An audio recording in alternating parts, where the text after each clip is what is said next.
longer dependent on the West, focused on a path towards self-reliance and sustenance. Well, this is not just an imaginative story. It is real, and it is happening in Burkina Faso, thanks to the 35-years-old military leader, Ibrahim Traore. While the world has effectively dismissed this landlocked nation as unimportant, President Traore has decided to change this narrative, establishing factories, reviving the country's economy, and changing the face of Burkina Faso.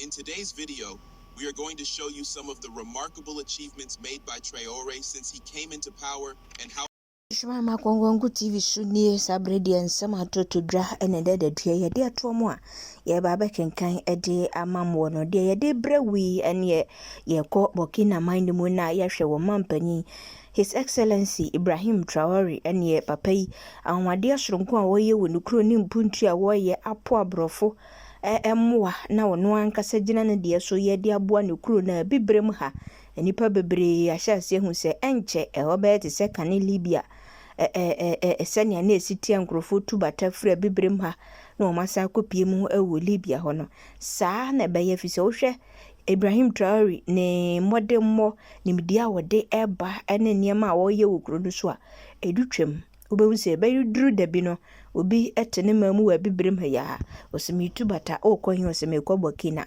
obi a de ne nsa be hyen no ka se papa ba ya wo ye sa wo ko eni na chi ewom se abantugo enye nanso nyame ne nokure ne bonsematiko wotan kodu anu ani mrika woyie no to nkyɛn a oba ye de waboa man ne pa na ka bima minka bia wo mtu firim ne santen no ekosi sen abusua subscribe ya share like na comment yankɔhwɛ Ibrahim Traore ne mpuntuo ne nepa oye ewo ne kuro no so bi begins to benefit from its resources, or an African country no longer dependent on the West, focused on a path towards self-reliance and sustenance.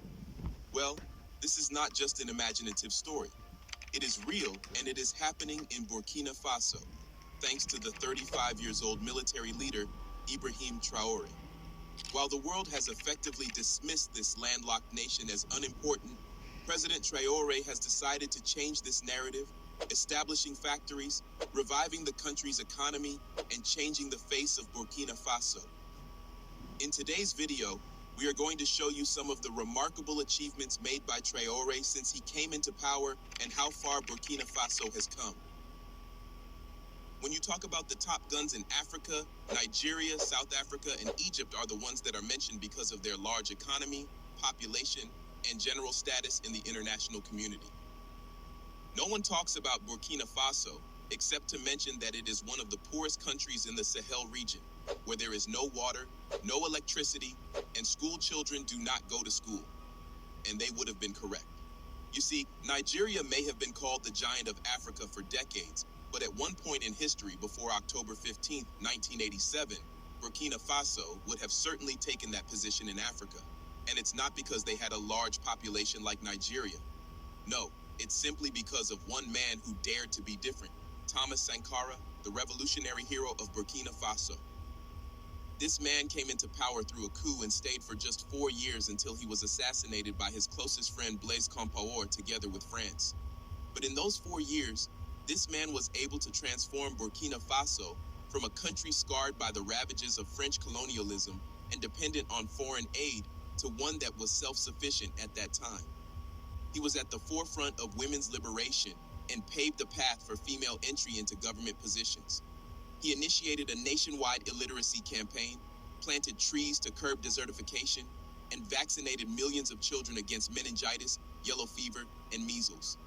He built roads and a railway to tie the nation together, all without foreign aid, and encouraged Francophone Africa not to pay any colonial debt to France.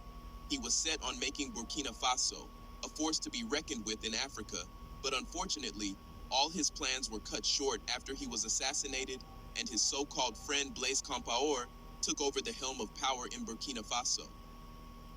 The reversal of all the changes that occurred during Sankara's time was instantaneous. Compare who would go on to rule Burkina Faso for the next 27 years, set about undoing the progress achieved by the Sankara Revolution. Nationalized state entities were privatized, and Burkina Faso was redelivered into the clutches of the IMF, making the country go back to dependency on foreign powers, something that Sankara had successfully eliminated. What a shame. The annoying thing was, it wasn't just enough to kill Sankara and his works. The people behind it decided to defame his name, calling Sankara a messianic traitor. However, only a few people believed these allegations because Sankara's life was obvious for all to see. Before we proceed, here is a reminder to like this video, drop a comment, and subscribe to our channel so that you can get more videos like this. Now, there is no doubt that if Sankara had not been killed, Burkina Faso would have grown to become the real giant of Africa. However, with the death of Sankara, Burkina Faso's glimpse of a bright future was cut, and the country descended into what it used to be described as one of the poorest countries in the Sahel, plagued by the resource curse. In fact, BBC once described the country as a poor country even by West African standards. Corruption, which Sankara had tried to eliminate, became the order of the day, and Compaoré went ahead to form tight bonds with the old colonial oppressor, France. France went on to have strongholds in the country, assuming a neo-colonial master status. Poverty, unemployment, bad infrastructures, and lack of basic social amenities such as good drinking water became the norm. The people were angry and frustrated. There was tension everywhere as the standard of living was very high. Throughout Compaoré's time as president, he didn't do anything despite all his promises. And so when Compaoré, who had ruled for 27 years, decided to change the constitution to allow him to rule for a fifth term in 2014, the people of Burkina Faso decided to stand up and say no. Hundreds of thousands of Burkinabés took to the streets to protest against his decision. As a result, Compaoré was forced to resign and abandon the luxurious trappings of the presidential palace and flee for safety as his regime collapsed. He fled to Ivory Coast, where he remained in exile until 2022, when he stepped foot for the first time in Burkina Faso after being invited for a meeting with the interim president of Burkina Faso, President Paul-Henri Damiba. While still in Ivory Coast, he was sentenced in absentia in April 2021 for his involvement in the assassination of Thomas Sankara. After Compaoré fled the country in 2014, former Prime Minister and National Assembly President was elected his successor the following year. It was from this time that Burkina Faso began to suffer terrorist attacks by armed groups. By 2018, the attacks had intensified so much that a state of emergency was declared in several provinces at the end of the year. By this time, the description of Burkina Faso in the media had expanded to not just being one of the poorest countries in the Sahel region, but one that has insecurity problems. From 2019, the terrorist attacks became a daily affair. The only thing the government could do was constantly change the head of the armed forces or the defense chief. The killings and the inability of the government to do anything about it sparked protests and demonstrations across the country. So, in addition to dealing with insurgency, the government had to also deal with the growing civil unrest. Again, the narrative about Burkina Faso had changed from a country that was once stable to one plagued with political and civil instability. By January 2022, the people of Burkina Faso were tired of the government, and the military was also tired. So it came as no surprise that in January 2022, President Compaoré was ousted from power by Paul-Henri Damiba, a lieutenant colonel in the Burkinabe military. It also came as no surprise that the people of Burkina Faso were excited at the military takeover of the country. While the international community condemned the coup, thousands of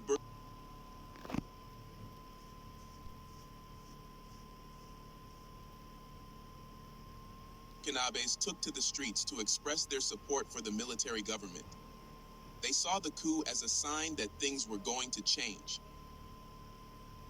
After Damiba was appointed as the interim president, he pledged to improve security and eventually restore civilian rule. The people were hopeful, but unfortunately, Damiba's regime failed to defeat the jihadists. Instead, the killings increased, the jihadists expanded their operations, and by September 2022, they controlled about 40% of Burkina Faso.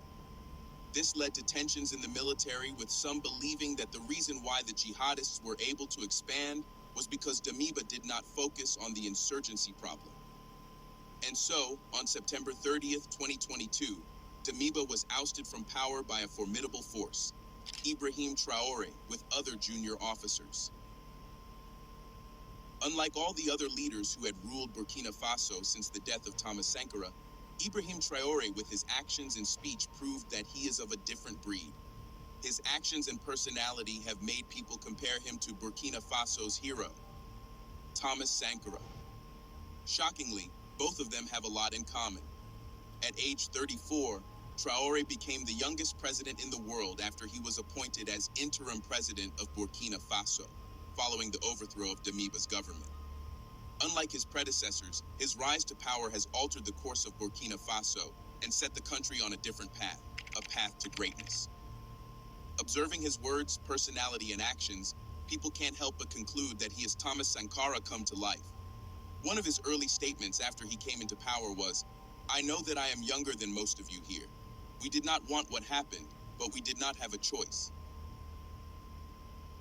Traore appeared to have faded to the background until July 2023, when he accompanied 16 other African heads of state to St. Petersburg in Russia for a meeting with President Vladimir Putin, who had organized the Russia-Africa Summit. It was during this two-day summit that Burkina Faso was catapulted into the spotlight as a country that has a formidable leader. And so the narrative about Burkina Faso changed. Yes, the country is still portrayed as poor and unstable due to the insecurity challenge. But the big difference is, there is hope that Burkina Faso is going to get better because of Ibrahim Traore. In his speech at the Russia-African Summit, Traore first highlighted the role of Africa and the Soviet Union in the fight against Nazism in Germany and fascism in Italy during World War II. He bemoaned how historical narratives frequently marginalize these nations' crucial contributions, producing a false vision of history that ignores Africa's pivotal role. In an obvious call for a paradigm shift among African leadership, Traore urged fellow African leaders to resist manipulation by imperialist forces. In his words, "We African heads of state have to stop behaving like puppets who dance every time the imperialists pull the strings." By the end of 2022, he continued, "My administration and I made calls for volunteers, leading to nearly 100,000 additional civilian forces enlisting. Several hundred of these courageous individuals have already sacrificed their lives to safeguard those of their fellow countrymen. What I cannot comprehend," Traore said, "is why other African leaders, who offer no assistance, stoop so low as to label these brave men and women militias. Elsewhere, they would have been hailed as patriots." Traore also emphasized the essential need of African nations' food self-sufficiency. He praised Russian President Vladimir Putin's promise that free food will be sent to 6 African nations following the collapse of the Black Sea Accord, while also portraying it as a wake-up call for African leaders. "At the next forum, we must not come here without having ensured food self-sufficiency for our peoples," he went on to say. In closing his speech, Traore reiterated the powerful lines from Thomas Sankara's 1984 UN address: "The slave who is unable to assume his revolt does not deserve to be pitied," along with Sankara's distinctive finishing phrase, "Fatherland or death, we shall triumph." These words sounded like a battle cry, quickly spreading over social media channels and touching the hearts and spirits of African youths. This magnificent speech certainly gave a glimpse of the kind of leader Traore is, and since then all his other addresses at summits and interviews have made him admirable all over Africa. But it's not just his words and statements, it's also his actions. Since he came to power, he has done more than his predecessors to fix the security problem, as well as the development of Burkina Faso. Quite right, the jihadist crisis is still a big issue in the country 1 year after Traore came to power. But within this 1 year, he has focused efforts on a strong security response to these attacks. From massive recruitment of volunteers for the defense of the homeland, general mobilization, purchase of drones and helicopters, equipping the military, neutralization of jihadists, and trips by President Traore to the field to motivate troops. He has also signed new defense agreements with Russia, Iran, and Venezuela, all in a bid to deal with the security problem. Now, one of the remarkable projects that Traore has launched in recent times was the revival of Air Burkina. Did you know that before Traore came on the scene, the national Burkinabe airline, Air Burkina, depended on Western aircraft for its operation? Yes, Even though the previous presidents had private jets, these people never thought that it was important for the country to own its own aircraft. Instead, they preferred to pay huge amounts of money and lease aircraft from the West. Tell me, how does that make sense? How can a national airline not own even a single aircraft? However, with Traore in the scene, this pathetic situation in the Burkinabe aviation industry is about to change. For decades, Air Burkina struggled under the weight of Western financial traps by relying on leased aircraft from Western organizations to remain operational. The interesting thing is that leasing was painted as a pragmatic approach by the West, and the former government of Burkina Faso, including that of Blaise Compaoré, who had a private jet, accepted this approach. However, one thing you should understand is that the leasing agreements made between these Western organizations and African national airlines is the fact that the financial agreement bleeds the airlines dry over time. This agreement is the typical one-sided beneficial agreement that entails the majority of Western deals with African countries. And as you know, it allowed the West to maintain control and influence over African resources. However, Traore's vision of an independent Burkinabe aviation industry has changed everything with the recent purchase of the Embraer 170, a revolutionary comeback for the Burkinabe airline. But how? Well, as a result of the leasing agreement, which has bled Air Burkina for decades, the airline has been suspended since April 2024. Can you imagine that? A national airline was suspended because of a shortage of funds. Now, prior to Traore's investment in the sector, Air Burkina had two aircraft, a Boeing 737, 500 and a single Embraer 175, both of which were leased from the West, but were not in operation as a result of a shortage of funds. However, the Prime Minister of Burkina Faso noted that the Traore's administration realized that leasing aircraft for Air Burkina is not sustainable, and neither is it efficient. So the government decided to put resources together to purchase its own aircraft. And guess what? The Prime Minister revealed that the investment in Air Burkina was possible because of a silent partner who indicated interest in reviving the national airline. He further added that in July 2024, a potential financial backer, Investment Faso Nou, revealed the identity of the silent partner. Although that partner is unknown, it shows that Traore's administration has the support of people who want to see the progress of the country, just like Traore himself. This is a practical case of cooperation and commitment towards a goal and a vision. With this investment, Air Burkina has taken a new shape. Think about it. It is projected that African aviation is expected to grow by 9% annually. And right now, Burkina Faso has taken advantage of this to boost its aviation industry. However, Traore's investment in Air Burkina is more than just revolutionizing the Burkinabe aviation industry. It actually sets a precedent for other African countries to follow, and by this, we mean that the narrative created by the West about how Africa's development is dependent on their financial aid is false. Just like how Thomas Sankara was able to achieve food self-sufficiency without any help from the West, President Traore has started on a path to achieve full independence for the Burkinabe aviation industry without the help of the West. The simple fact is that Africa does not need foreign aid. In fact, one of the best things that can happen to the African continent is for Africans to wake up one morning and hear that no more foreign aid is coming into the continent either, because the African government finally decided to stop receiving aid, or Western countries decide not to give aid to Africa again. It may sound strange to some people given the fact that some African countries rely on foreign aid to complete their financial budget every year. But without mincing any words, the simple fact is that Africa does not need foreign aid. And that is because since Africa started receiving aid, the continent has not gotten better. Instead, the state of development is worse off than it just started. The rate of poverty across the continent has increased tremendously, with more than half of the population living below the poverty line. The standard of living has reduced, and per capita income for most African countries has reduced drastically or stagnant. So please then, what is the need for foreign aid in Africa? Finally, aid in Africa creates dependency. And it is one of the biggest reasons why Africa should stop receiving foreign aid, because it has made Africa dependent on the West. Since the inception of aid in Africa, it has become a major source of government funding. In 2009, foreign aid accounted for between 50% and 92% of overall government spending in Sierra Leone, Liberia, Guinea-Bissau, Rwanda, Gambia, and Burundi, to name just a few. Imagine that every year, a budget is created in African countries, foreign aid is included as a source of revenue. Can you see why it's easy for the West to manipulate these countries to do their bidding? Because if they don't, the West can easily say we are stopping aid from being sent to your country unless you do what we say. It's what happened to Niger, Burkina Faso, and Mali after the coup took place. This means aid has become a weapon just like sanctions to be used by the West to control Africa. The fact is, aid has done more harm than good to Africa.